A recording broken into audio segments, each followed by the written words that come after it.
नमो वायर्या नमो गच्छाय नमो Louis सर्वसाव मंगलम भगवान वीरो मंगलम गौतम गणे मंगलम मुकुंद कुंदार जैन धर्मोस्तु मंगलम सर्व मंगल मांगल्य सर्व कल्याण कारण प्रधान सर्वधर्मान जैनम जयतु शासन महादेव्याः कुक्षिरत्नम शब्दजीतरम श्रीराजचंद्र वंदे तत्त्वलोचनदायकम् प्रभु तत्त्वलोचनदायकम्।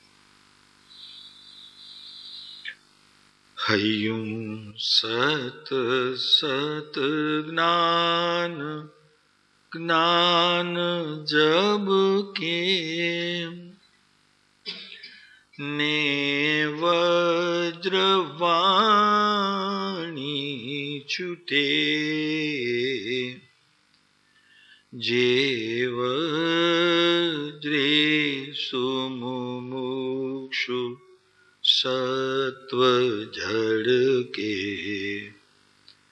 पर द्रव्य ना तो टूटे राग द्वेष रुचे न जम पनवड़े भावेन्द्रिना अंश टंकोत्कीर्ण अकंप ज्ञान महिमा हृदय रहे सर्वदा नित्य सुधाचरण चंद्रतने नमो करुणाय कारण समुद्रतने नमो हे ज्ञान पोषक सुमेघतने नमो आदासना जीवन शिल्पी तने नमो ऊंडी ऊंडी ऊंडे थी सुख निधि सतना वायु नित्य वहंती वाणी चिन्मूर्ति तारी उरय अनुभवना सूक्ष्म भावे भरेली भावो ऊंडा विचारी अभिनव महिमा चित्तमा लावी लावी खोएलूं रत्न पामू मनरथ मनना पूरजो शक्तिशाળી। સદગુરુને મુમુક્ષુની વંદના છે કે પ્રભુ હું મારું રતન ખોઈ બેઠો છું, આ આત્મરતન અનાદિનું ખોઈ બેઠો છું। આમ પ્રભુ ખ્યાલ રાખજો, હવે આપ શક્તિશાળી છો અને મારા માટે શક્તિશાળી થઈને આ મારા મનની અભિલાષા આપ પૂરી કરશો।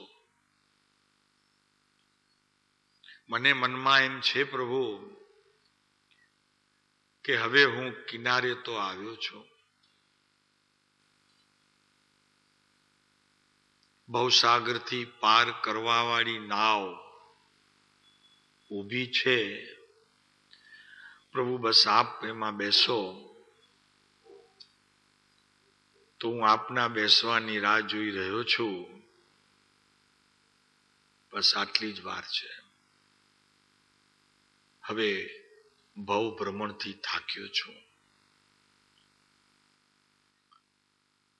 આપ શક્તિશાળી છો, એમ મારો આત્મા પણ સત્તાપણે તો શક્તિશાળી છે જ.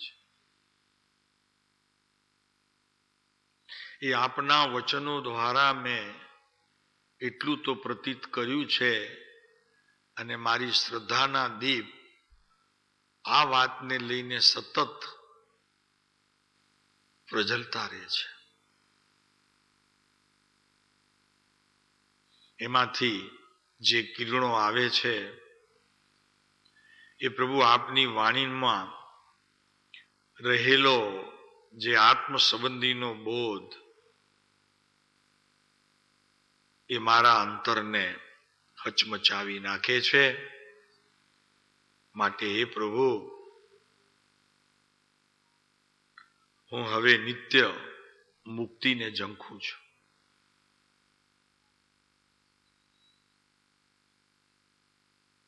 આ વાતને લઈ અને આપણે મોક્ષ માળાના 56મા પાઠ અને એમાં છેલ્લા બોલ ચાલે છે. એક પળ પણ આ તત્વ છે ઉત્તમ. કયું તત્વ છે? તો કે ઉત્તમ તત્વ તો ઈ છે કે અનાદિકાળની પરિભ્રમણમાંથી હું વહેલી તકે મુક્ત થાઉં, એ જ વિશ્વમાં એક તત્વ પ્રાપ્ત કરવા જેવું છે, જેનું નામ શાસ્ત્રોમાં અધ્યાત્મને અનુસરતો તત્વ કહેવામાં આવે છે. આગમથી એ પ્રમાણ છે, અધ્યાત્મથી તે પુરુષાર્થ રૂપ છે. એવા તત્વને મારા જીવનની અંદર એવી રીતે વણી લઉં કે તત્વ ભલે આપના સિદ્ધાંતમાં આવેલા કે બહાર છે, પણ એ બહાર રહેલા તત્વોનો સાર એક આત્મ તત્વમાં હું મૂકી દઉં, એવી આપની કરુણા મારા પર સતત વરસે છે, વરસતી રહેશે. એવી મારી સતત આપના પ્રત્યે પ્રાર્થના રહેશે. તો અહીં એક પળ પણ તમારા કહેલા તત્વની શંકા ન થાય. કોઈ એક સમય પ્રભુ એવો ના આવે, મને કંઈ બહુ અભ્યાસ નથી, તો શાસ્ત્રની તો શંકા નહીં થાય, પણ આપે કહેલા શાસ્ત્રના વચનોથી કંઈક વિપરીત પ્રવર્તું, એ શંકાથી પણ કંઈક અધિક દોષનું કારણ થાય. એનાથી પહેલા પ્રભુ હું જાગી જાઉં, એ મારા હિતનું છે. તત્વની શંકા તો થવી બહુ કઠણ છે. કેમ કે તો બહુ અભ્યાસ માગી લે છે. એટલે તત્વથી શંકિત નહીં થાઉં, પણ મારી કોઈ ક્રિયામાં આપે કહેલા વચનોથી વિપરીત પ્રવર્તન થાય તો શંકાથી મોટો દોષ છે. શંકાનું તો સમાધાન થશે, પણ આ પરિણમન થયું એનું તો બંધ થશે. એ તો બંધ દશાને પામશે. અને એ બંધ દશાનો જો મને લક્ષ્ય ન હશે, નહીં હોય, તો 8 કર્મમાં એની ખતવણી થશે. જ્ઞાનનું આવરણ, દર્શનનું પણ આવરણ, અને એવા બીજા 6 આવરણ. અને એક ભૂલ થતા એ ભૂલોની પરંપરા જ્યાં સર્જિત થશે, તો પ્રભુ તો સંસારના કિનારામાં અત્યારે બેઠો, આપ પ્રભુ નાવમાં બેસો એની વિચારણા અને એના વિચારમાં બેઠો છો. આપની રાહ જોઈને હું તો થાકીને પાછો વયો જાઉં. તો એક તત્વ એક પળ પણ એક તત્વની શંકા ન થાય. 9 માંથી મારા પરિણામમાં, મારા આચરણમાં. કેમ કે આચરણની શંકા થતા પરિણમન અજ્ઞાનમાં વયું જાય. તો તત્વની શંકાની તો મને ખબર નથી પ્રભુ, પણ આચરણ થતા જે મને દોષ થયો એનું તો બંધ પડવાનું. તો એક પળ પણ તમારા કહેલા તત્વની શંકા ન થાય. પ્રભુ પહેલી માંગણી તો હું એ કરું છું આપની પાસે કે આપથી અળગો ન થાવ. આપે કહેલા વચનોથી અળગો ન થાવ.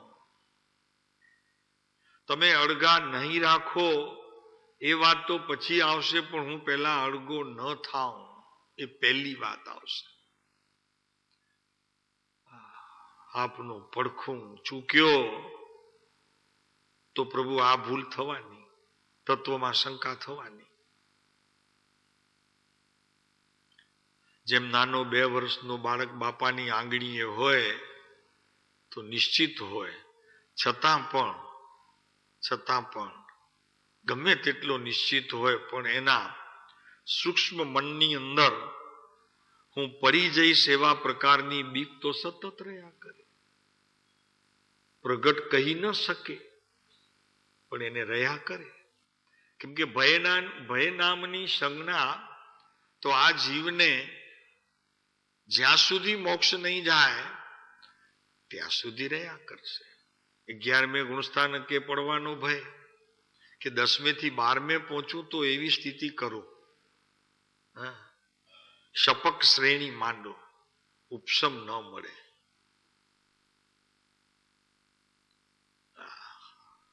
કેટલી જવાબદારી પ્રભુ.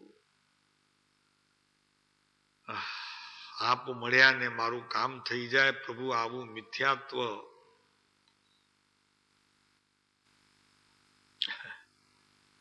કેમ કરીને પહોંચી વળી શકાય? આપણને કોણ મળ્યો છે બિચારા, કેવા કરુણા થતી હતી કે ઓહો જીવો ને જુઓ તો ખરા, આપ મળ્યા છો. ભાઈ મળ્યા કોને કેવું? માણ્યા તો મળ્યા, માણ્યા વિના મળ્યા કેવા? કેતા હતા ને ભાઈ, આપ મળ્યા છો, આપ મળ્યા છો. આપણને કોણ મળ્યું છે એમ કેતા હતા બિચારા. કરુણા થતી હતી. પણ મળ્યા તો માણ્યા એને. માણ્યા તો મળ્યા કહેવાય. અને માણ્યા કોને કહેવાય? કે જેની સાથે હૃદયના તારની સંધિ થઈ હોય એને માણ્યા કહેવાય. મળ્યા, માણ્યા, પછી ભોગવ્યા. તો હૃદયના એક તાર જ્ઞાની સાથે થતા એને ભોગ્યા કહેવાય. અને ભોગ્યા વગર સુખ કેવું ભાઈ? માણ્યા હૃદયથી અને ભોગ્યા, ભોગવ્યા તો આખા દેહના એક ઇન્દ્રિયોના વિષયોથી, અને ભોગવ્યા ઇન્દ્રિયોના વિષયથી પણ પ્રભાવિત થયું મારું ચૈતન્ય શરીર.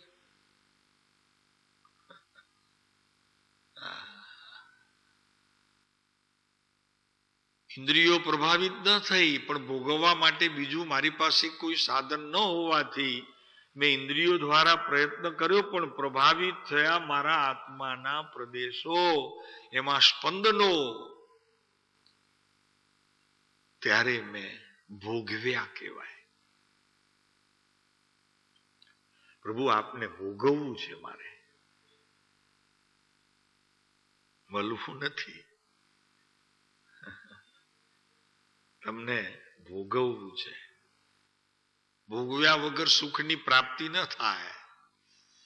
થાળી ભરેલી હોય, ભૂખ લાગી હોય, પ્રભુ ભોગવીએ, એને માણીએ નહીં, ભોગવીએ, એના ભોગતા થઈએ, ત્યારે ભૂખ મટે છે. પરમ કૃપાળુ દેવને કહીએ, પ્રભુ તમને માણવા નથી, જાણવા નથી, અમને તમારે મળવું એ નથી, તમારે ભોગવવું છે. તમને ભોગવવું છે. અમારા આત્માના ભોગતા થઈએ એનાથી પહેલા તમારા ભોગતા થવું છે. ગુરુના ભોગતા. પ્રભુ એમાંથી ચિનગારી પ્રગટશે કે મારો આત્મા એમને ભોગવે છે એ વાત આપના સ્પંદનો દ્વારા મારો આત્મા ગ્રહણ કરશે. પ્રભુ એ જ તો આપનો ઉત્કૃષ્ટ બોધની હું રાહ જોઈ રહ્યો છું. એ પલ આવે જીવનમાં, મારા જીવનમાં એ પલ આવે. આવું છે પ્રભુ. પ્રભુનું મિલન તો એને કહેવાય. પ્રભુનું મિલન થાય, આત્મા મળે તમારો ને એની સાથે પ્રભુ ન મળે. કે જે પ્રભુ દ્વારા હું આટલે સુધી આવ્યો એનું જો મિલન ન થાય તો મને ખબર કેમ પડે કોણ મળ્યું? ઓલો તો અનાદિથી ખોવાયેલો છે. ખોવાયેલાના સ્વાદની મને ખબર નથી, પણ પ્રભુ આપના પ્રત્યે રાગ કરીને એટલો તો શીખી ગયો છું હવે કે જેમ રાગને માણવો મીઠો છે તેમ વિતરાગપણે રહેલા પુરુષને માણવો એ પણ મીઠો જ હોય ને. કેમ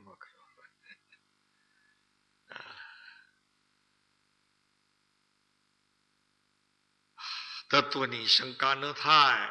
તમારા કહેલા રસ્તામાં અહોરાત્ર રહું એ જ આકાંક્ષા, મારી ઈચ્છા, અભિલાષા અને વૃત્તિ નામ મારી સગળી વૃત્તિઓ આપમાં સમાય.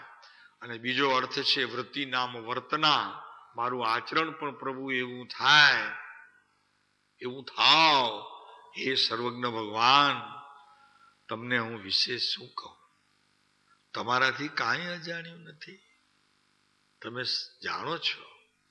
છોરું અમે તો તમારા, તમે જાણો છો સગળું. છોરું અમે તો તમારા. પ્રભુ આપને કહીએ ભલે અમે, એ અમારી પામરતાથી અમે કહીએ છીએ, પણ અંદર રહેલો પ્રભુ પણ રહેલો એ તો એમ પોકારીને કહે છે કે મારો પ્રભુ અને મને જાણનાર સામો ઊભો છે. તો હું ભલે પામર રહ્યો પણ અંદર રહેલો પ્રભુતાપણે પરમાત્મા તત્વ જે છે અને સામે બેઠો જે પરમાત્મા તત્વને અનુભવતો, એ બેનું મિલન થતા શું થશે પ્રેમજીભાઈ? મળશે એ બે પહેલા, તને શું થશે? હે પ્રભુ શું થશે ખબર નહીં, ગલી પછી તો થશે જ.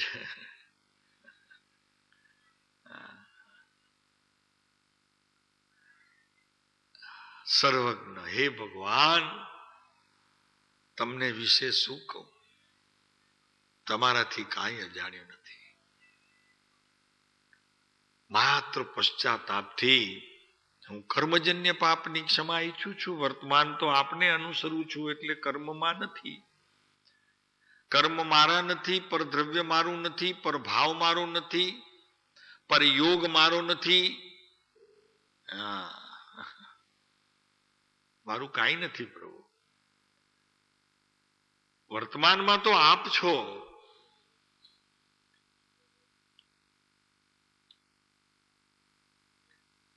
અને મારા ઉદયની સ્થિતિને જ્યારે જોઉં છું ત્યારે કર્મજન્ય સ્થિતિ, એ કર્મજન્ય સ્થિતિ છે.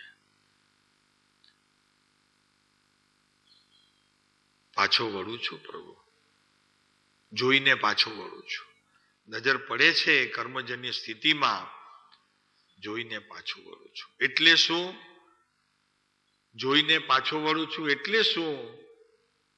તો કે આપની ક્ષમા ઈચ્છું છું. બસ એટલું હું કરું છું એટલે પાછો વળ્યો એમ કહેવામાં આવ્યું. દ્રષ્ટિ પડી કર્મ પર એટલે જરી અહીંયા વાત આવી પણ ક્ષમા લીધી આપણી, મને તો એટલો જ લક્ષમાં થયો. ભૂલ શું થઈ ગઈ એનાથી તો હું અજાણ પ્રભુ, કેમ કે હું આપમાં હતો, પણ દ્રષ્ટિ પડી એટલે મિચ્છામિ દુક્કડમ લેવાયું, તો એનો અર્થ ઈ થયું કે ભૂલ થઈ ગઈ, એ ક્ષમા ઈચ્છું છું. આપણે હવે નવ તત્વને, કારણ કે ઉપર મૂળ વાત છે તમારા કહેલા તત્વની શંકા ન થાય, તો આપણે જોઈ રહ્યા છીએ એને અનુસરતા તત્વ. તો આપણે જીવ તત્વને જોયો, અજીવ તત્વને જોયો, હવે આશ્રવ તત્વની વાત ચાલે છે. તો એમાં અડધું જોયું તો આપણે કે સંસારી જીવમાં શુભ અને અશુભ એવી એક અરૂપી અવસ્થા પર્યાયમાં થાય છે. એ પણ અરૂપી છે, આત્મા અરૂપી છે, અને શુભ ને અશુભ ને અનુસરનારી એવી અવસ્થા પણ અરૂપી છે. એટલે ઘણા જીવો અજ્ઞાનીઓ મિથ્યા દ્રષ્ટિઓ ભૂલી જાય છે, તો કે આ જ આત્મા છે, બીજો પણ અનુભવ નહીં, તેથી ન જીવ સ્વરૂપ. આત્મસિદ્ધિનો શિષ્ય ભૂલી ગયો કે પ્રભુ મને શુભ અને અશુભ સિવાય તો બીજું કોઈ અનુભવ નથી, અને આપ કહો છો કે એ આત્માનો અનુભવ છે. શુભ અને અશુભ એ જે મારા પર્યાયમાં અવસ્થામાં જે ચાલે છે, તો આપ તો એમ કહો છો કે એ આત્માનો અનુભવ છે, મને તો શુભ અને અશુભ જણાય છે. શું જણાય છે? આત્મા જણાય છે. પણ ત્યારે જ્ઞાની એમ કે છે કે શુભ અને અશુભ જણાય છે, એમાં જણાવવાનો ગુણ નથી. જાણનારો ત્યાં બેઠો છે કે આ શુભ છે ને અશુભ, એવો જાણનારો જીવ છે, પણ તું એને જાણે છે શુભ ને અશુભ ને, એટલે તે આશ્રય તત્વને ગ્રહણ કર્યું. ઓહો, જોયું?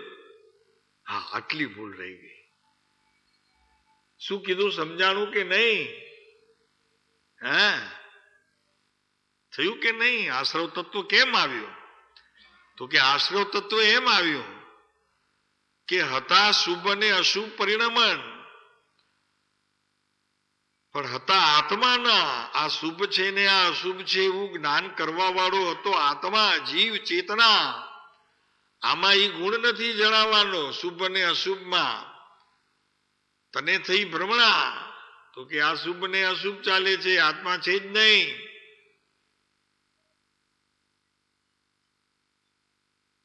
પણ જણાવનારો આ શુભ છે ને અશુભ એવો જણાવનારો ત્યાં બેઠો છે, એને તે જાણ્યો નહીં.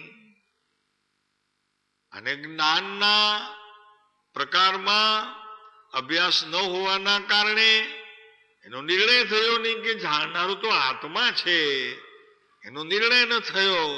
એટલે તને શુભ અને અશુભ નો નિર્ણય થયો. એને અહીંયા આશ્રવ તત્વ કહેવામાં આવે છે, જે બંધનું કારણ છે. સમજાય છે? ઓલું તો સમજાતું હતું, બધું ત્યાં બધું સમજાતું હતું. શું થાય જુઓ ખરા, સ્થિતિ કેવી છે પ્રભુ. શાંતિભાઈ, સમજાય તો કામ થઈ જાય એવું છે. બસ પછી કે તું આપણને કોણ મળ્યો છે? કરુણા, કરુણા થતી હતી. કરુણા થતી હતી. ઓહો,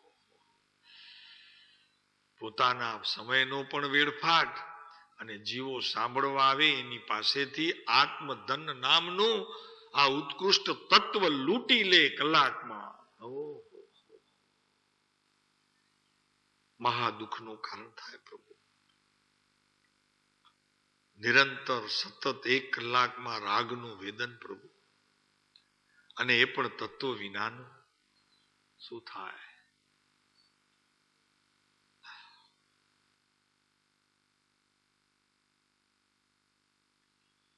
તે સમયે નવીન કર્મોનું, એટલે કે પૂતગલ રજકણોનું આમાં આવ્યું ને, કે પશ્ચાતાપથી હું પૂર્વ કર્મ જે કરેલા છે એની ક્ષમા માગું છું. તો અહીંયા આવ્યું એ સમયે નવીન કર્મોનું અર્થાત પૂદગલ રજકણોનું કાર્મણ શરીરમાં આવવું થાય છે. જેવા ભાવ કરો તે પ્રકારની ક્રિયા થાય. આ સિદ્ધાંત છે. અને ક્રિયા ન પણ થાય, જે તમે ભાવ કર્યો એને ભાવ આશ્રવ કહેવામાં આવે, અને ક્રિયા થઈ તો દ્રવ્ય આશ્રવ કહેવામાં આવે. તો બંનેનું બંધ પડે. અને કાર્ય ન કર્યું તો એકલો ભાવ આશ્રવનો બંધ પડે, તો દ્રવ્ય આશ્રવનો બંધ ન પડે. સાહેબ બી તો નથી સમજાતો. ભાઈ સમજવું પડશે પ્રભુ તારે. જે તને અત્યારે પાપ કરવાનો ભાવ આવ્યો તો એનાથી બંધ તો પડ્યો આત્માને, પણ એ ભાવ બંધ પડ્યો ખાલી. એટલે શું થયું? તો કે જ્ઞાનને આવરણ આવ્યું, દર્શનને આવરણ આવ્યું. એનું નામ ભાવબંધ, ભાવ આશ્રવ. જરી ધીરેથી સમજવું પ્રભુ. આ તો ભગવાને કહેલા નવ તત્વ એને એક વખત યથાર્થ પોતાના જીવનમાં ઉતારે અને સમજે તો મોક્ષ છેટું નથી પછી. હા, કેમ કે તું છો મોક્ષ સ્વરૂપ. હા, તો ફરીને કહીએ કે સમજાઈ ગયું? સમજાઈ ગયું. હવે એ જ ભાવને આપણે ત્યાં સુધી અટકાવીને એ કાર્ય ન કર્યું તો પરિણામમાં જે દ્રવ્યબંધ પડવાનું હતું તે ન પડ્યો. પણ એ સમજ્યા નહીં ભાવબંધને અને તે પ્રકારની ક્રિયા કરી તો ચારિત્રનો બંધ પડ્યો. બોલો, જ્ઞાન દર્શનમાં આ ચારિત્રમાં. તો ચારિત્રમાં એકલો નહીં, જ્ઞાન દર્શન સહિતનો, અજ્ઞાન સહિતનો બંધ પડ્યું. કેમ કે ભાવ આશ્રવ બી તને થયું અને દ્રવ્ય આશ્રવ બી થયું. બે ભૂલ થઈ. તો ચારિત્રનું પણ ભૂલ થઈ અને એનું બંધ થતા જ્ઞાન અને દર્શન તો અત્યારે વિપરીતપણે રહ્યા, પણ સાથે ચારિત્ર પણ વિપરીતપણે રહેવાથી જેનાથી મુક્તિ છે એવા જ્ઞાન દર્શન ચારિત્રાણી મોક્ષ માર્ગ એને તું પલટીને જ્ઞાન દર્શન ચારિત્રાણી ભૂલને લીધે સંસાર પરિભ્રમણ કારણમ, સંસાર પરિભ્રમણ કારણમ, ઓલું મુક્તિ કારણમ.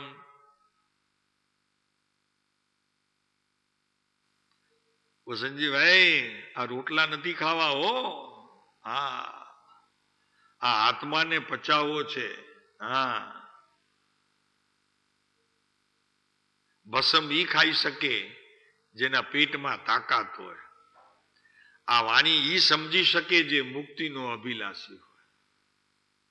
હારો, અડદિયા નથી પચતા, ખાઈએ ભલે પણ પચતા નથી. ખોટી વાત છે. અહીંયા બેઠેલા છે, પૂછજો તમે, તમને પચે છે અડદિયા? ન પચે. હા,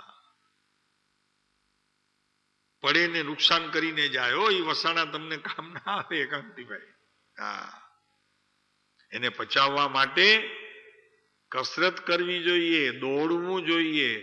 નીચે ઉતરીને રિક્ષા કા ગાડી, ડ્રાઈવર ક્યાં ગયો મનુ? તો કે સાહેબ આ રહ્યો, બેસ, જવું જ ત્યાં, ચાલ શાક લેવા. ચાલવું પડે એને પચાવવા માટે. કોને? અડદિયાને. તો શક્તિ આપે. હા, એમ અહીંયા ભગવાનની વાણી પચે નહીં, અજીર્ણ થાય. હા, વાત શું છે પ્રભુ? તો અહીંયા કે છે કે નવીન કર્મોનું એટલે કે ઉદ્ગલ રજકણોનું એ કાર્મણ વર્ગણારૂપી જથ્થો છે કે જે અરૂપી છે. જોવામાં આવતો નથી, પણ એનાથી આ પૂતગલ બંધાય છે ને એ જોવામાં આવ્યું છે. આર્ય માટી પૂતગલ એ શેનાથી બંધાયું? તો કે આશ્રવથી. આ દુઃખનું કારણ છે. ખબર આમાં પડે છે, આ ભાવબંધ અને દ્રવ્યબંધના કારણની આ ઉત્પત્તિ છે, કારણ કાર્યની આ ઉત્પત્તિ છે, એમાં ખબર પડે છે. આ પછી મળ્યું છે. પેલા આત્માની ક્રિયા ખોટી કરી, એનાથી કાર્મણ વર્ગણાના પૂતગલોનો સ્કંદ તારા જ્ઞાનની બાજુમાં, તારા આત્માના અસંખ્ય પ્રદેશની બાજુમાં એ કાર્મણ વર્ગણા રૂપી સ્કંદ ભેગા થયા અને એનાથી આ માટી મળી. માટી ન કર્યું હોત તો સોનું મળત, પણ આપણને માટીની ભૂખ છે તો માટી મળે. ભાવ કર્યા હતા તો માટી મળી. એ છે ભાવે જીનવર પૂજીએ ને ભાવે દીજે દાન, ભાવે ભાવના ભાવીએ ને ભાવે કેવળ જ્ઞાન. કાલે કીધા હતા ઓલા તો કે આ પછી ભાવે શું છે? મેં કીધું પહોંચવાને વાર છે. કાલે બિચારા આવ્યા હતા, પછી પૂછતા હતા મને કે તું પછી ભાવમાં આટલી બધું આવે છે ને, આપણે ભાવ કરતા રહીએ ને આપણને ફળ મળતું. મેં કીધું સમજવાને વાર છે. કે ક્યારે સમજાશે? મેં કીધું પ્રયત્ન કરશો તો સમજાશે, પ્રયત્ન વિના નહીં સમજાય. તમે કરો છો દેહની કસરત ને અહીંયા છે આ જ્ઞાનની કસરત. હા, એટલો ફેર છે.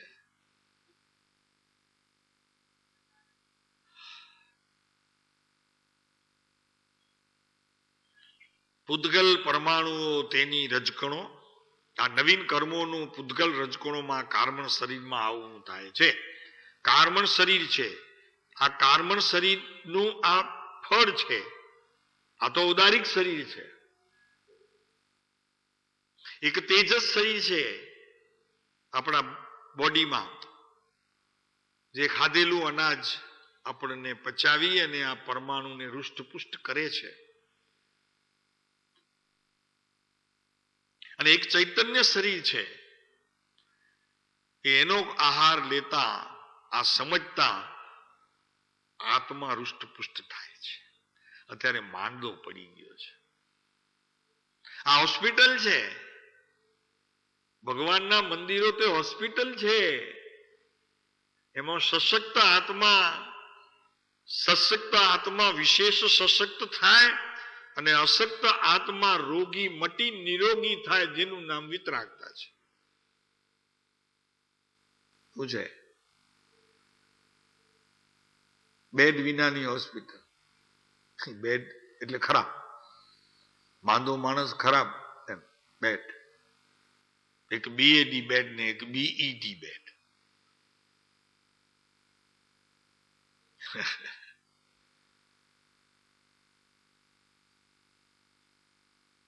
શું છે શાંતિભાઈ?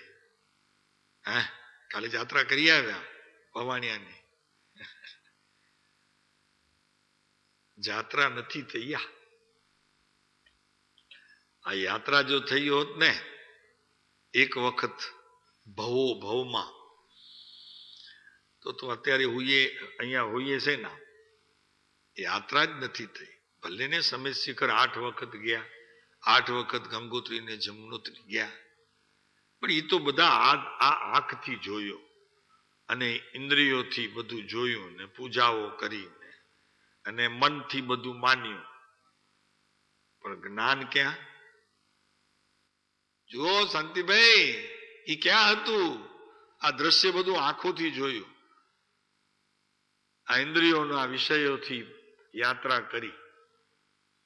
પણ છે શાસ્ત્રમાં કથન કે એક વખત જો જ્ઞાન સહિત આ યાત્રા થાય તો ઈ જીવ પાછો ના આવે, ત્યાંથી પાછો જ ના આવે.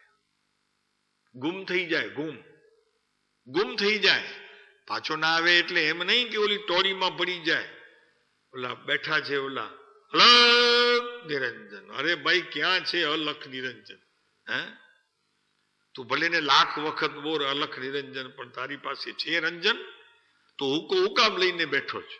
આત્માનું રંજન પીને બાય ભાઈલા, હે, આ હુકો લઈને ગુડગુડ ગુડગુડ કર્યા કરે છે. આ ભભૂતિ લગાવીને બેઠો છો ને અહીંયા ત્રિશુળના નિશાન. કાંઈ જરૂર નથી તને કોઈને બતાવવાની. મજા કરને એકલો બેઠો બેઠો. પાછો ના આવે ત્યાંથી માણસ, એનું નામ યાત્રા છે. ગુમ થઈ જાય, એનો પત્તો ન લાગે, ક્યાં ગયો ઈ કોઈને નજરે ન ચડે, એનું નામ યાત્રા, તીર્થ. ક્યાં ખબર છે અત્યારે રિટર્ન ટિકિટો લઈને તીર્થ જાય. અરે હોતું હશે કઈ? તું આવવાનો નથી ત્યાંથી. એવી એક પાટિયું છે ત્યાં, પાટિયું. પાટિયું એટલે ઓલું પાટિયું નહીં હો, પાટ નામનું પાટિયું છે. એવી એક ભૂમિ છે આ ભરત ક્ષેત્રની અંદર પણ. માણસ ગરક થઈ જાય. આ વાસ્તવિક કહીએ છીએ, હકીકત કહીએ છીએ, સત્ય છે, આ ઘટિત છે. એવી ભૂમિ છે કે યાત્રા જનારો એના માટે આ પાટના દરવાજા ખુલે, પાટિયાના, અને પછી એનો પત્તો ન ખાય ક્યાં ગયો. એનું કામ થઈ જાય. એનું કામ થઈ ગયું, ઘરવાળા રાહ જોતા રહી ગયા. માણસ હોય તો બૈરાને ચૂડાભંગ કરવાનો પ્રસંગ આવે તો ચૂડાભંગનો અર્થ એ છે કે આટલા દિવસ સુધી મારે માથે કોઈ હતો, હવે હું સ્વતંત્ર થઈ. એમાં રડવાનું શું છે? બહેનોને પૂછીએ છીએ. આ પહેર્યા તા ત્યાં સુધી મારે માથે કોઈ હતું, ધણી હતો, હવે હું મારો ધણી. એમાં રડવાનું શું છે? સ્વતંત્ર થયા તમે, આઝાદી મળી, પરાધીનતા ગઈ.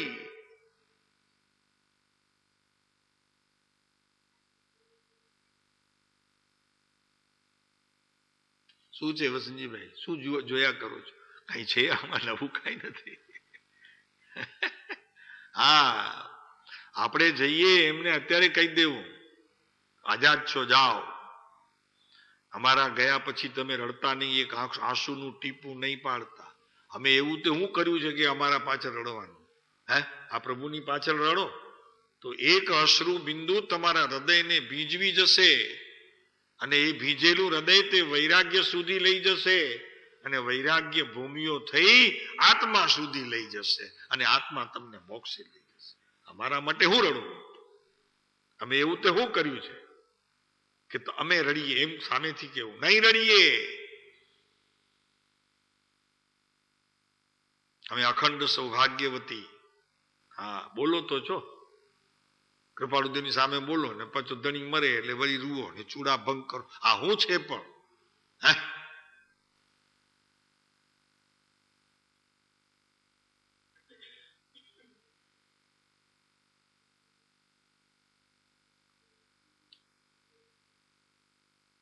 જીવોની એવી ટેવ પડી ગઈ, એને નથી બંધન ગમતું ને નથી આઝાદી ગમતી.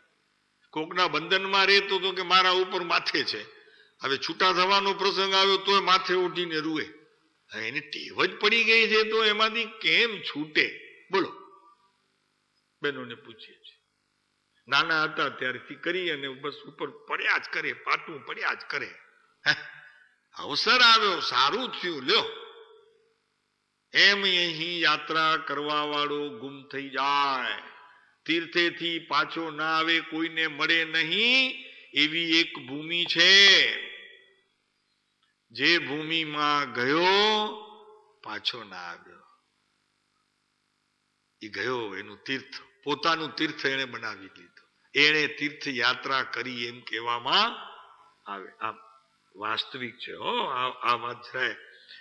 કહીએ છીએ એટલે ગુમ થઈ જાય, એમ દેહ સાથે ગુમ થઈ જાય એટલે એનો અર્થ એ એવી ભૂમિમાં ચાલ્યો જાય છે કે જ્યાં તેને કોઈ જોતું નથી, અને પોતે મોજ મજામાં રહી અંતે સમાધિ મરણ કરી પ્રભુના ધામમાં વયો જાય છે.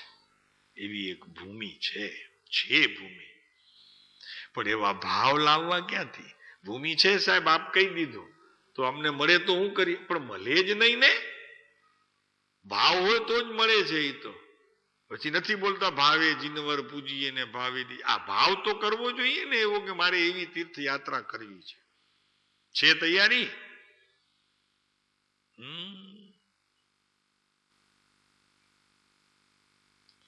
ઘરવાળા પાસેથી મિચ્છામી દુક્કડમ કરીને જવું કે હવે હું પાછો નહીં આવું. આ ગયો, પતી ગયું. એ પૂતગલ પરમાણુઓ, આ જે બંધાયેલા એવા પૂતગલ પરમાણુઓ તેની યોગ્યતાથી આવે છે. મારી નાખ્યા. ચાલો આ વળી સિદ્ધાંત ક્યાં આવી? આ જે કઈ નવીન કર્મ પૂતગલ જે બંધાણા એ એની યોગ્યતાએ આવ્યા છે. તે શુભ ભાવ કર્યા માટે આવ્યા, અગર તે અશુભ ભાવ કર્યા માટે આવ્યા, એમ તો નિમિત્ત કથન છે. બાકી આવે છે તો એની યોગ્યતાના કારણે. એ પરમાણુમાં જો યોગ્યતા ન હોય, અંદર પ્રવેશવાની, કાર્બન વર્ગણાના પૂતગલના સ્કંદ થવાની એની પાત્રતા ન હોય, બીજાની સાથે મળવાનો એને યોગ ન હોય, તું ભાવ કરે તો પણ વસ્તુ ભાવ પ્રમાણે બને નહીં. આ વિતરાગ સિદ્ધાંત. આ કર્મ ગ્રંથ લ્યો વિજયભાઈ, અમે કે સાહેબ કર્મ ગ્રંથ સમજાવો. આ કર્મ ગ્રંથ. અને કોઈ કહેતું હતું કે સાહેબ આ વાત આવે છે, હવે કરલાનું યુગની શિબિર કરીને શું કરીએ? અમે રિપીટ લ્યો ને, શું વાંધો, બેઠા છીએ અહીંયા તો ક્યાં વાંધો છે? શું શબ્દ આવ્યો નવીનભાઈ કે જે કઈ એ પૂતગલ પરમાણુઓ કાર્બન વર્ગના રૂપ થઈ, એ પૂતગલ પરમાણુઓ કાર્બન વર્ગના રૂપ બની અને જે કઈ બંધ દશાને પામ્યા, એ પોતાની યોગ્યતાએ તે ભાવ કર્યા માટે તે કાર્ય થયું અને બંધાણા, એમ નહીં. ભાવ પ્રમાણે કાર્ય થવું એ આપણા હાથમાં નથી. નહીં તો રોજ ભાવના ન ભાવી, એ ભગવાન સમ્યક દર્શન, મને સમ્યક દર્શન તો કામ થઈ જવું જોઈએ, પણ નથી થતું. ભાવ પ્રમાણે કાર્ય થાય, નોટ નેસેસરી, બિલકુલ નહીં. ક્યારે થાય તો પછી સાહેબ? તો કે તે પૂતગલ પરમાણુઓની સ્થિતિ અને તારા આત્માના પ્રદેશોની સ્થિતિમાંથી ઉત્પન્ન થતો તે સમયનો ભાવ, એ બે મળે ભેગા એ નિમિત્ત નૈમિત્તિક કહેવાય. તો કામ થાય. નહીતર ભાવ પ્રમાણે તો કામ થતું હોય તો આપણે ભાવ તો રોજ ભાવીએ છીએ. મને મુક્તિ મળે, મને મોક્ષ મળે, મને વર સારો મળે, મને દીકરા સારા મળે, મને ઘર સારું મળે. પણ મળે છે વસંતજીભાઈ? કેટલા વર્ષે મળ્યું? આ 32 મારે જયારે મળવાનું હતું ત્યારે મળ્યું. ત્યાં સુધી ભાવના તો હું એ ભાવું છું કે મને વાલકેશ્વરમાં ફ્લેટ મળે 4 કરોડનું 5 કરોડનું. હું રોજ ભાવના ભાવું છું. લ્યો કાંતિભાઈ, રોજ ભાવના ભાવું છું. ભાવ પ્રમાણે કાર્ય થાય એવું જરૂરી નથી. એ કે છે એવું જરૂરી નથી, એ કે છે. સિદ્ધાંત છે ભગવાનના ઘરનો. શું કે છે કે એ પૂતગલ પરમાણુઓ તેની યોગ્યતાથી આવે છે. તું ભાવ કરીને બંધ પામે, સમજાણું? તું ભાવ કરીને બંધ દશાને પામે, પણ એ કાર્ય થવામાં તારું કાંઈ ચાલે નહીં. એ પરમાણુની યોગ્યતાથી આવે. કેમ ભાઈ? એમ કેમ છે? તો કે બે પદાર્થ જુદા છે. પૂતગલ પરમાણુ તે અજીવ તત્વ છે અને તું ચેતન તત્વ છો. તો 6 દ્રવ્યમાં એવો નિયમ છે, તો એ 2 દ્રવ્ય છે, એ પોતામાં પોતાનું રહીને પોતા વડે કરે, બીજાથી કરેલું કાર્ય એકબીજાને પહોંચે નહીં ને મળે પણ નહીં, એવો સિદ્ધાંત છે. ત્યારે આ જગત ભ્રમ ચાલે છે. હા, એકબીજાનું આપણે કર્યા કરીએ તો આપણા બેઠા છે શાંતિભાઈ, તો શાંતિભાઈ નું કાર્ય નવીનભાઈ કરે, નવીનભાઈ નું કર બોજજભાઈ કરે, બોજજભાઈ નું કાંતિભાઈ કરે, કાંતિભાઈ નું વળી બીજા કાંતિભાઈ કરે. તો પોતાનું કર્મ ક્યારે કરે? પોતાના ગુણોનું કાર્ય ક્યારે કરે? એનો વારો ક્યારે આવે? આ બધા બીજા જ કર્યા કરે તમારા. તમે કોકનું કરો ને તમારું એ કોક કરે. લ્યો, સમજાય છે? તો તમારા આત્માની અંદર જે શક્તિઓ છે એનું શું થશે? દિવાળું નીકળે. સમજાઈ ગયું? દિવાળું નીકળે. કે તમારું કોક કામ કરે છે, તમે વળી કોકનું કરો છો. હા, દિવાળું નીકળે આત્માના ખજાનાનું. એની અંદર રહેલા અનંત ગુણો હાનિ પામે. આત્મા રહે નહીં, જે એમ કદી બને નહીં. માટે ચેતવાનું મારે છે. આ સિદ્ધાંત મારે પચાવવાનું છે કે હું કોઈનું કામ કરી શકું ન ભૂતો ન ભવિષ્યતે. મારું કોઈ કરી દે ન ભૂતો ન ભવિષ્યતે. કેમ? તો કે બંને પદાર્થ જુદા છે. બંને જુદા છે તો બંનેનું કાર્ય પણ જુદું છે. હું મારું કાર્ય કરું, શાંતિભાઈ નું કાર્ય કરે. અરે એ વાત કરો છો. આ દિવાલ બનતી હતી ને, દિવાલ, તેમાં લાલજી થાકી જાય, ઓલું ઉપર પડે ને, પ્લાસ્ટર થાય ને, જે કાંકરો નીચે પડવાનો હોય ને 8 વખત પડે. એને નથી જવું દિવાલમાં. કોઈની તાકાત નથી એને દિવાલમાં નાખી દેશે. નહીં જાય. એની સાથે યોગ નથી, નહીં જાય, પડશે જ નીચે. હમણાં તમે કદાચ એને મૂકી દેશો ને તો ત્યારે એની યોગ્યતાથી, પણ તમે મૂક્યું માટે ત્યાં ગોઠવાયો એમ નથી. આમ કરવાથી શું ફાયદો વિજયભાઈ? તો કે આત્મા પર પદાર્થનો અકર્તા છે. મહાસિદ્ધાંત થતા હું સમ્યક દર્શનની નજીક પહોંચ્યો.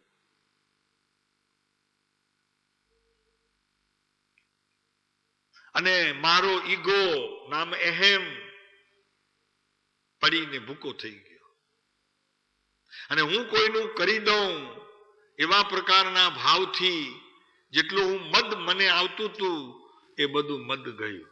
તો સાહેબ એમાં શું થયું? તો કે એમાં એ થયું કે તારા જ્ઞાનની અંદર ક્ષમતા આવી.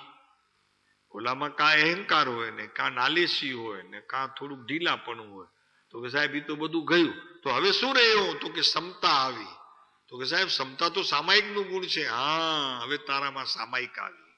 અને સામાયિકમાં તને સમ્યક દર્શન થયું ત્યારે કહેવામાં આવ્યું, અહીં આમ પાછળથી ચાલ્યા ને ભાઈ, ઘરે પાછળથી ચાલ્યા. એક વખત પાછળથી ઘરે જજો,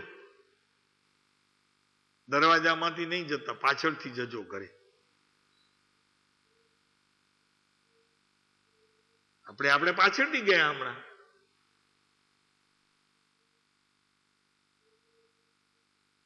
માણસ ઘરે કેવી રીતે જાય? હંમેશા આગળથી જાય છે ને, પાછળથી કોઈ જાય છે ઘરે? અને આપણે પાછળ ઉભા રહી કરી અને બૂમ પાડે તો કે દરવાજો ખોલો, તો કે દરવાજો આગળ છે, પાછળ હું ખોલું? હા, ત્યાં વળી કોઈ તૈયાર હોય તો કે નહીં મારી પાસે દરવાજો છે, હું ખોલી લઉં, ગમે ત્યાંથી આવી શકું. ઓહો, તો રૂડું લ્યો, ગમે ત્યાંથી તમે આવી શકતા હતો તો પછી મને બૂમ મુકામ પાડી કે હું તો ગમે ત્યાંથી આવી શકું. એમ અહીં સમ્યક દ્રષ્ટિ જીવ ગમે ત્યાંથી ઘરમાં પ્રવેશી શકે તો ગમે તે ક્રિયા કરતો હોય તો આત્મામાં પ્રવેશી શકે. એને કોઈ બાદ નથી ઘરના કામ કરવામાં. અત્યારે ન કરે, એમ ન માને અત્યારે. એટલે પછી કૃપાળુદેવે કીધું કે અમને કોઈ પૂછનાર નથી. હવે અમને કોઈ પૂછનાર નથી. 91 નંબરના પત્રમાં કીધું. હવે અમે ગમે તેમ વર્તીએ ત્યારે વાત આવે.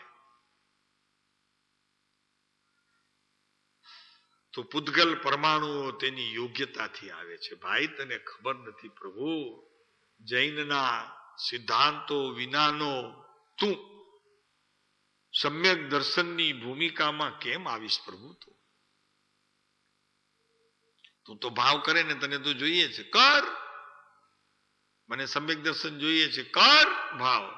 મને મોક્ષ જોઈએ છે, કર, કર્યા કર. और नास्तिकवादियों एम के हाँ ऐसे ही मिलता है, मांगते रहो मिलेगा. चारवाक नास्तिकवादी. અને વળી પાછો આપણને બોધ આવે, नेगेटिव थिंकिंग करोगे ना काम नहीं होगा, पॉजिटिव लो। हाँ, तो હવે પોઝિટિવ સાચું એ છે શું છે કે મેં વર્તમાન में परिपूर्ण परमात्मा हूं, आ એનું पॉजिटिव છે। परिपूर्ण नहीं हूं, मुझे कुछ नहीं करना, मुझे सम्यक दर्शन भी नहीं चाहिए तो आवीने મળશે, मुझे केवल ज्ञान नहीं चाहिए तो आवीने મળશે। हैं, मुझे चाहिए का मतलब क्या हो गया, मुझे ये चाहिए, मुझे वो चाहिए, मुझे ये चाहिए, मुझे गुणस्थानक चाहिए, मुझे संयम चाहिए। अरे कुछ नहीं चाहिए, मैं परिपूर्ण हूं, बाहर से कुछ आने वाला नहीं है और यहां से कुछ जाने वाला भी नहीं है। ऐसी श्रद्धा करूं, ऐसी श्रद्धा करूं तो मैं आस्तिक हूं। और आप जो कहते हो कि कुछ भी नहीं है, वो तो आप नास्तिक है। तो नास्तिक का मतलब असत है, मैं सत्य को पुकार रहा हूं, आप असत को पुकार रही। जो वस्तु नहीं है उसको आप बुला रहे हैं, आप नेगेटिव है। हम नेगेटिव में दिखते हैं मगर पॉजिटिव है। हमने घણા કે શાંતિ ભાઈ કે ભગવાનને જ નથી માનતા, તો નથી જ માનતા એમાં શું છે, એમાં નથી માનતા એમાં ક્યાં ડરીએ, નથી જ માનતા ભગવાનને। અમારા ભગવાનને અમે માનવાની વાત કરીએ છીએ, બીજા ભગવાનને નથી જ માનતા। તો સાહેબ પછી સવારના પૂજા કરો છો, અભિષેક કરો છો, એ તો તમને દેખાઈએ છીએ, કરીએ છીએ। આ બધા કરે છે, નવીનભાઈ ને ભોજાભાઈ આ બધા દેખાય છે, કરે છે, કરતા નથી।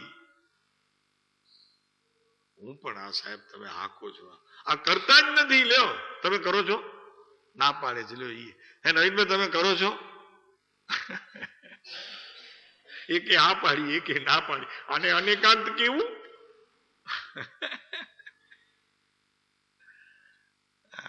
અરે બહુ મુશ્કેલ છે। આ ડરીને હા પાડીને એમણે ગભરાઈને તો કે નથી, દેહની ક્રિયા છે, સાચી વાત છે।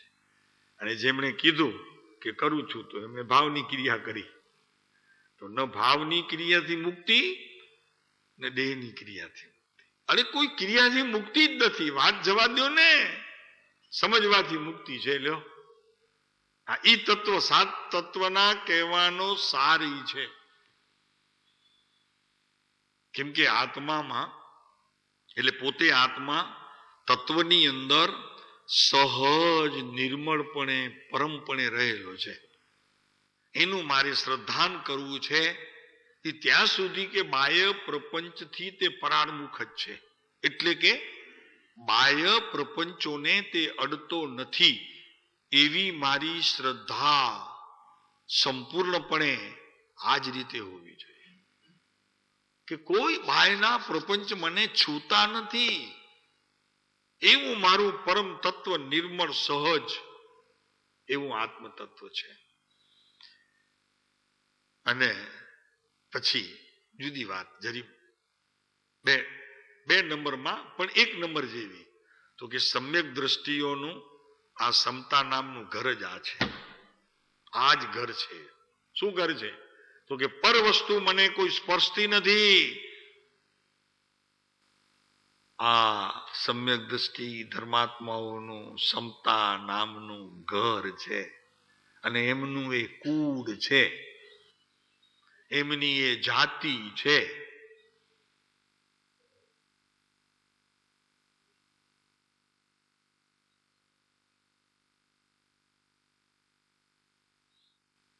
અને એમને નિરંતર સુલભ છે। લ્યો નિરંતર સુલભ છે, જ્યારે જવું હોય ત્યારે જઈ જાય, વયા જાય, અને બારમાં કામ કરવું હોય તો કર્યા કરે, એમને કોઈ પૂછનાર નહીં।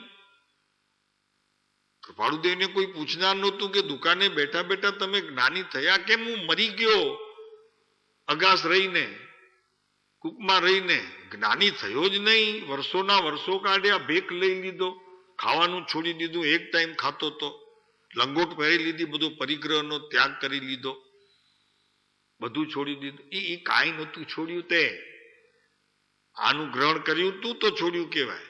સાહેબ શેનું? તો કે મારી પાસે આ સહજ તત્વ છે, જે સદાય નિર્મળ છે, એમાં ન તો મેં કંઈ છોડ્યું છે, કારણ કે છોડ્યું છે એવું કહું તો મેં ગ્રહણ કર્યું તું એવો દોષ આવે, એટલે મેં ગ્રહણે નહોતું કર્યું અને છોડ્યું નહોતું. હા, જોયું કેવી મજા પડી ગઈ. આ બંગલામાં રહે છે ને મહેન્દ્રભાઈ, તો બંગલો મહેન્દ્રભાઈ નો તો છે જ નહીં, કેમ કે બંગલો જુદો ને મહેન્દ્રભાઈ એ જુદા. હા, બંગલાની કોઈ વસ્તુ મહેન્દ્રભાઈ જોડે ભળી હોય તો કેજો, પછી જો ભળશે ને તો આમ કરીને ખેંચવો પડશે. ભળી ગયા ભેગા ખેંચો ખેંચો બા ને ઓલા રાડા રાડ કરશે, એ હું ભળી ગયો આ દિવાલ જોડે, ખેંચો.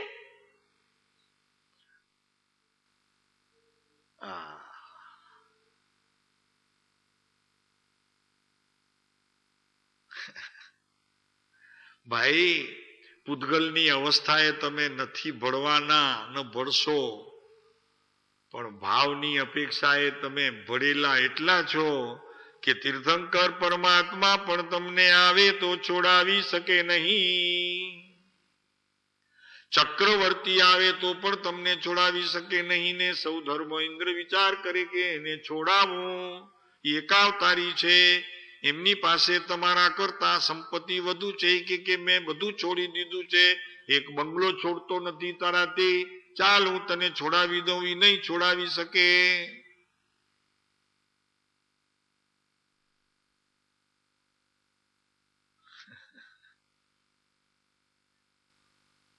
છૂટે છે વાત્સલ્યધામ નહીં ને? હા, બસ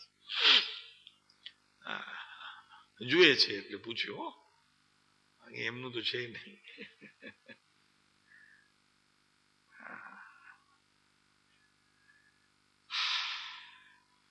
નવ તત્વમાં રમવું એટલે આત્મામાં રમવું, અને આત્મામાં રમવાની ટેવ પડી ગઈ તો જગતના પદાર્થોથી રમવાની કાયમ માટે છૂટી મળી ગઈ. બસ વાત પૂરી થઈ ગઈ. હે? હા,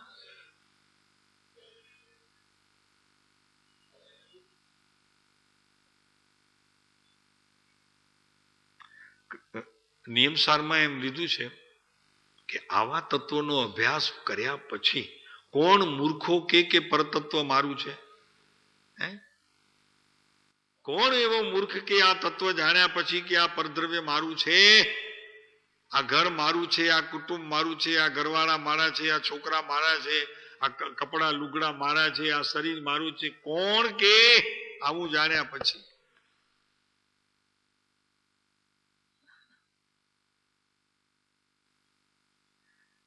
પૂતગલ પરમાણુઓ તેની યોગ્યતાથી આવે છે. હવે એની યોગ્યતાથી આવતા હોય તો આપણને શું વાંધો, અને એની યોગ્યતાથી જતા હોય તો આપણને શું વાંધો? આ આપણે માનીએ, બસ આ માન્યતા આપણી એ પૂતગલ પરમાણુઓ ભેગા થાય તો એ ક્રિયા એની, એનો ભાવ એની પાસે, મારો ભાવ મારી પાસે. નથી દુકાનો હોય સોનીની, બધી જગ્યાએ ડિઝાઇન અલગ, જુદી અલગ, તો આપણે કહીએ કે હું ત્યાં આ ડિઝાઇન જોઈ આવ્યો છું, તો ઓલા શું કે, તો કે ભાઈ જુઓ ત્યાંની ડિઝાઇન એ લોકો બનાવતા, અમારી ડિઝાઇન અમે બનાવીએ છીએ, તો અમારી મજૂરીના ભાવ પણ અમે એ પ્રમાણે લઈએ. તો કે નહીં, તમારાથી સારી છે અને ઉલટાના ભાવ ઓછા છે, તો એ ધીરેથી કહી દે તો કે ત્યાંથી લઈ લો, કાંઈ વાંધો નહીં. સમજાય? મારા ભાવ મારી પાસે, અમે એ જ ભાવમાં લઈશું, એનાથી ઓછા નહીં દઈએ, કેમ કે અમારી કારીગરી એમના કરતા ઊંચી છે. તો કે ઓલા કે નહીં, એ ત્યાંની ઊંચી છે. ભાઈ હશે, હવે તમને ત્યાંની ગમતી હશે એટલે ઊંચી છે, બાકી છે તો અમારી ઊંચી. એ ત્યાંની તમને ગમી એટલે તમે કહો છો કે ઊંચી છે. તો ગમવાપણું એટલે શું? આસક્તિ.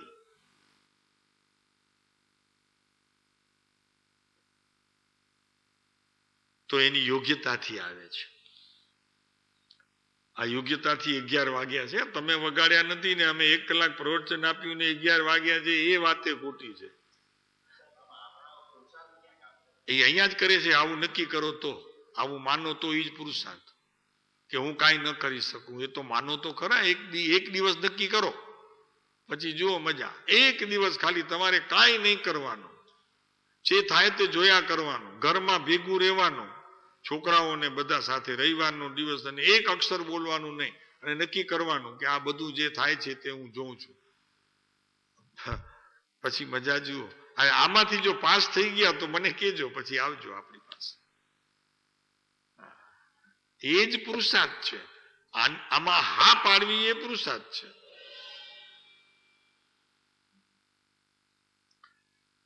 સુલભ છે ખરેખર તો તમે કહો છો ને, સુલભ છે.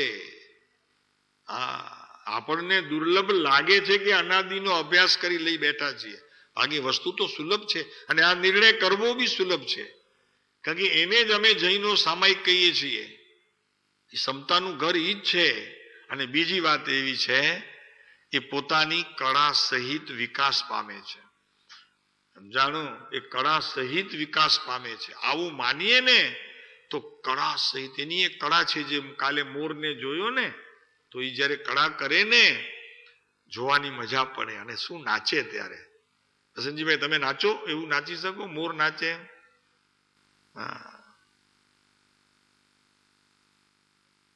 મોર નાચવાની એક પદમાં યાદ આવે છે ને, વળી જરાક શું ને,